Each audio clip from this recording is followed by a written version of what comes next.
एक जनजाति ऐसी भी जिसके घर की स्त्रियों को घर आए मेहमानों के साथ सोना पड़ता है और यहाँ की लड़कियाँ सिर्फ अपने पूरे जीवन में एक ही बार नहाती है। और यही नहीं, यहाँ की लड़कियाँ है अफ्रीका की सबसे खूबसूरत लड़कियाँ। जाने पूरा सच। भारत ही नहीं, दुनिया भर में कई अजीबोगरीब रीति रिवाज निभाए जाते हैं जो लोगों को अचरज में डाल देते हैं। ऐसे ही कई परंपराएं चली आ रही है अफ्रीकी देश नामीबिया के कुनेन प्रांत में रहने वाली हिम्बा जनजाति में, जहां महिलाओं को मेहमानों के साथ सुलाने से और एक दिन नहाने जैसी कई परंपराएं हैं।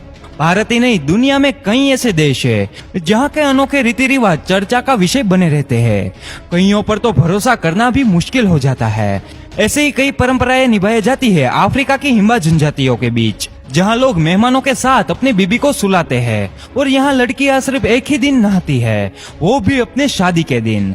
आइए जानते हैं क्या है इसका कारण और क्या है हिम्बा जनजाति की ये अनोखी परंपराएं।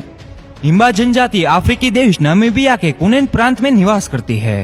ये इलाका दुनिया के सबसे सूखे इलाकों में से एक है। यहाँ पर पानी की एक बूंद के लिए मीलों दूर चलकर जाना पड़ता है और इस इलाके में बारिश की एक भी बूंद नहीं गिरती। इसी वजह से इस इलाके में खेती करके अन्न नहीं उगाया जा सकता और यहाँ की इस जनजाति खाने के लिए भी तरस जाती है और पानी की कमी की वजह से यहाँ कई रीति रिवाज होते हैं। इसी कारण हिम्बा जनजाति में कई ऐसी परंपराएं और रीति रिवाज है जो लोगों को अचरज में डाल देते हैं। इनकी कई परंपराएं पानी के इस्तेमाल पर निर्भर होती है, जैसे कि लड़कियां पूरी लाइफ में एक ही दिन नहाती है। हिम्बा जनजातियों की लड़कियों के बीच केवल एक ही दिन नहाने की परंपरा है, वो भी अपने शादी के दिन। और यहाँ की महिलाओं को अपना पूरा जीवन बस ऐसे ही गुजारना पड़ता है, क्योंकि यहाँ की महिलाओं को पानी से हाथ धोने की भी इजाजत नहीं होती। इतना ही नहीं, यहाँ की महिलाओं को कपड़े धोने के लिए भी पानी का इस्तेमाल नहीं करना होता। ऐसा वह पानी की कमी के कारण किया जाता है। अब आप सोच रहे होंगे कि कोई भी महिला बिना नहाए कैसे रह सकती है, तो आपको बता दें कि यह महिलाएं अपने शरीर को साफ सुथरा रखने में कोई भी कमी नहीं छोड़ती, क्योंकि सारी उम्र न नहाने के बावजूद भी इन महिला के शरीर से बदबू नहीं आती। ऐसा इसीलिए क्योंकि ये लोग सुगंधित जड़ी बूटी का पेस्ट बनाकर पानी में उबालते हैं और उस भाप के सामने बैठकर अपने शरीर को साफ रखते हैं।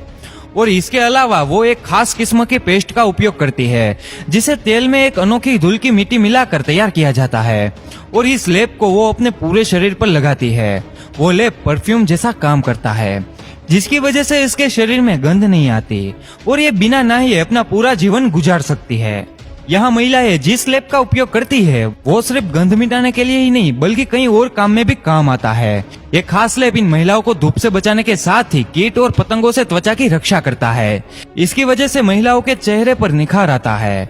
और हिम्बा जनजाति की महिलाएं जड़ी बूटियों का धुआं अपने शरीर में लगाती है। और एक दूसरी परंपरा भी है जिसमें हिम्बा जनजाति के लोग अपनी पत्नियों को घर आए मेहमानों के साथ सुलाते हैं। यहाँ के लोग मेहमानों के आवभक्त के लिए अपनी बीबी के साथ शारीरिक सुख मनाने की छूट देते हैं। इस दौरान घर का पुरुष या तो दूसरे कमरे में सोता है या फिर घर के बाहर। हिम्बा जनजाति में पुरुषों और महिलाओं को अन्य लोगों के साथ एक से अधिक संबंध बनाने की आजादी है। यहाँ के लोगों को मानना है कि जितनी ज्यादा पत्नियां उतनी ज्यादा रिस्पेक्ट। इसीलिए यहाँ के पुरुष एक से ज्यादा स्त्रियों के साथ शादी करके उनके साथ संबंध बांधते हैं। और माना तो यह भी जाता है कि यहाँ की लड़कियां सबसे खूबसूरत होती है।